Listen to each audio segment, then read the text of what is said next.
Just to complete, just ask. He's so amazing. Let me ask you something. In your opinion, how to form a dream team in business? How to form one? Yes. A dream team in business? Yes. Well, for me, Just like that one. I always want to work with the best.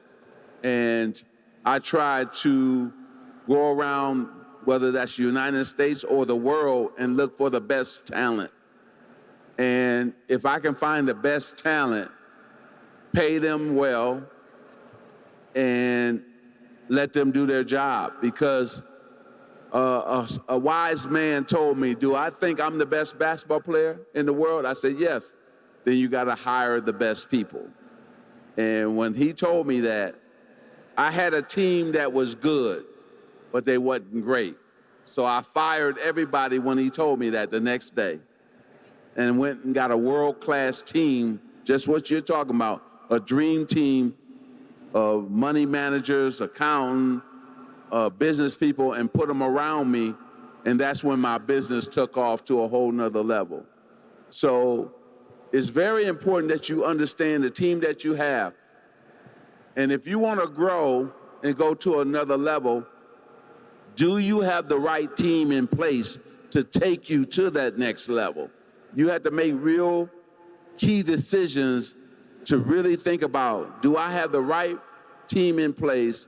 Because maybe I'm at a $1 billion company. Now I want to go to a $100 billion company or $1 trillion, whatever it is. Do I have the right people in place for me to make that type of jump and leap? Or if you don't, then you got to make changes, right? And I knew that I had to make changes. That's why I replaced everybody. Very nice, very nice. I'm going to ask you a question that's not on the script, but I can't resist.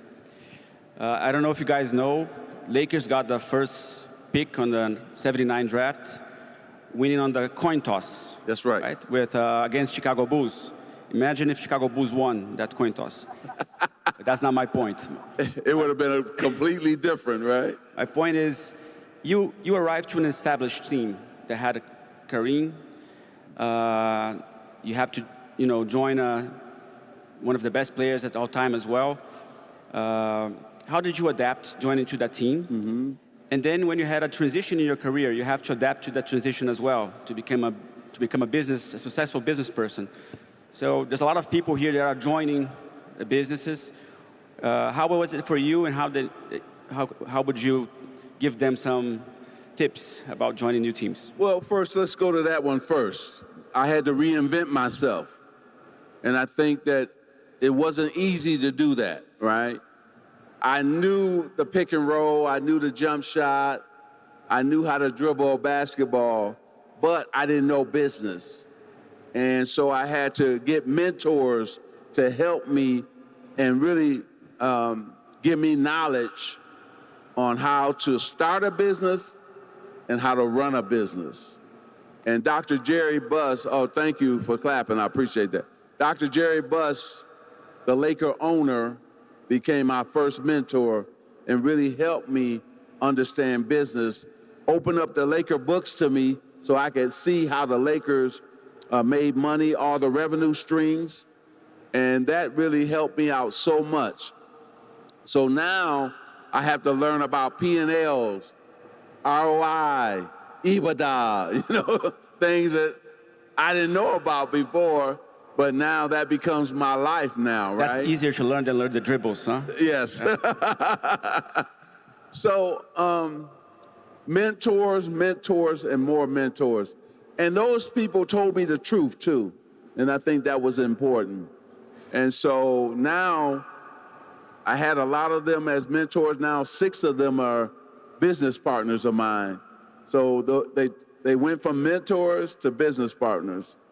And then the other question was about... It was about you joining a team that was already established, that had a famous player.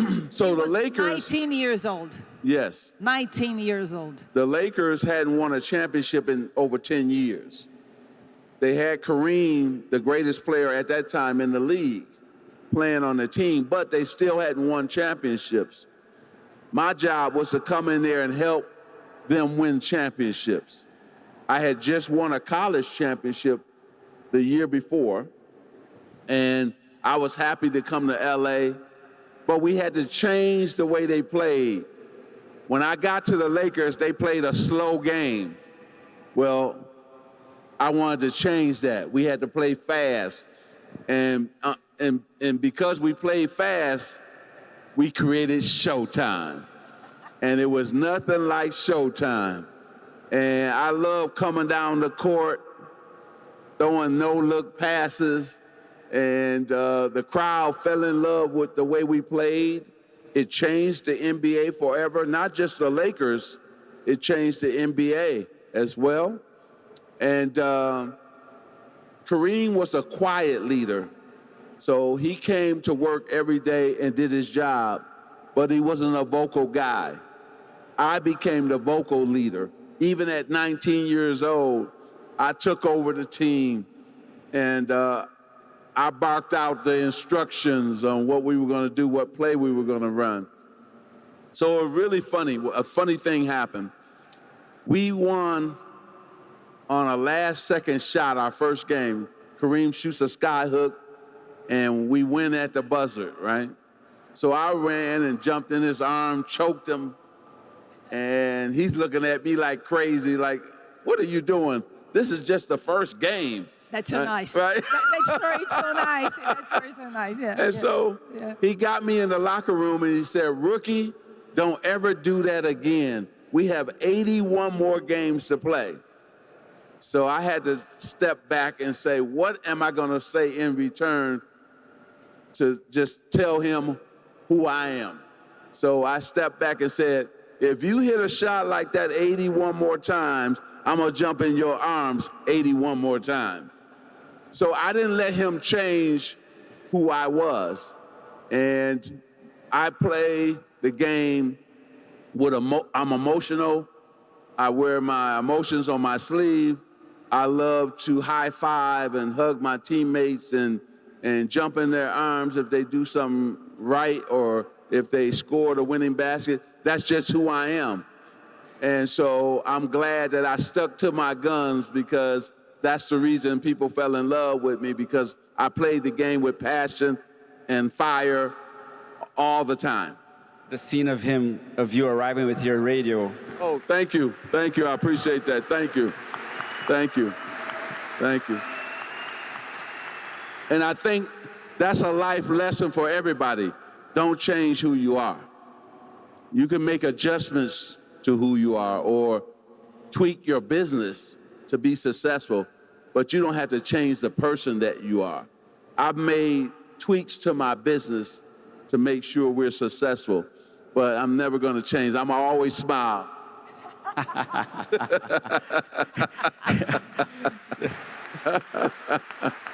The story about you arriving to I don't know if it was the first game with the boombox, listening to your funkatronics music and him listening to his jazz, that was just amazing. Well, you know, I love to dance, and I have my big boombox with me, and he's a quiet man, and he likes jazz. And It's very nice. him and I, it didn't work too well.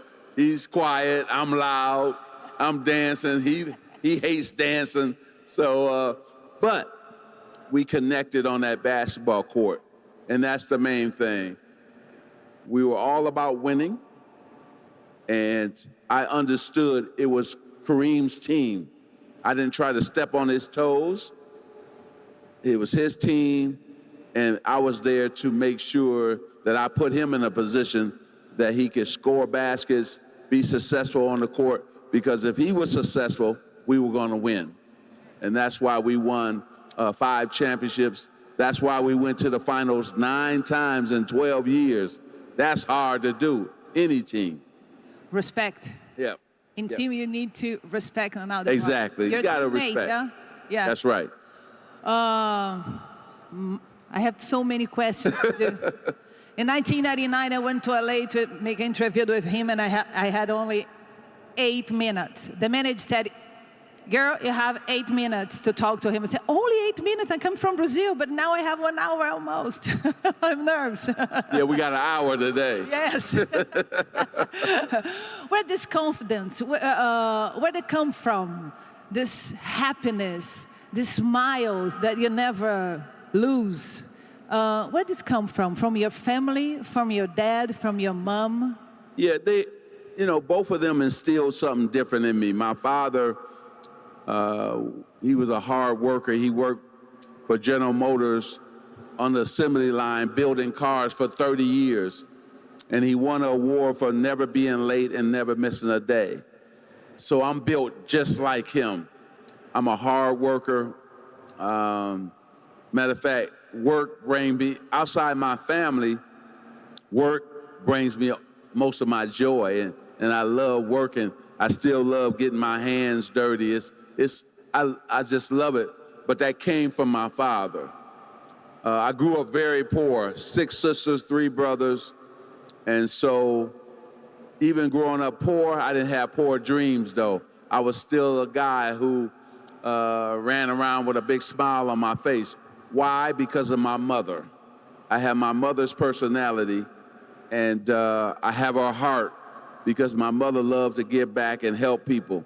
Even with her trying to feed 10 kids, she would always find enough food for the neighbor and who needed a meal, and she would take something from all our plates to feed other people. And now I'm giving back the same way. So I am so happy that I'm a person who loves life. I wake up with a big smile on my face because I know I'm so blessed. I've been put in a unique position. And last but not least, I understand my purpose in life. When you understand your purpose in life, then you know that you've been blessed. So to go from where I went from, being broke, sometimes I miss a meal. When you miss a meal, when you come home late to the dinner table with 10 siblings, it's nothing gonna be left for you to eat, right? So even though I went to bed hungry, I still woke up the next day with a smile on my face.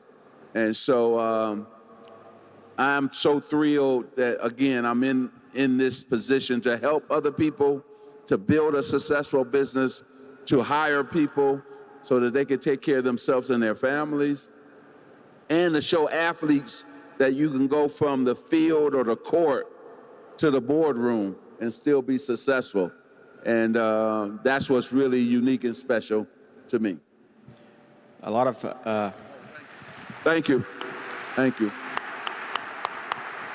Guilherme, A lot of athletes thanked you for that, right? For showing them that you could go from the basketball court to the boardroom.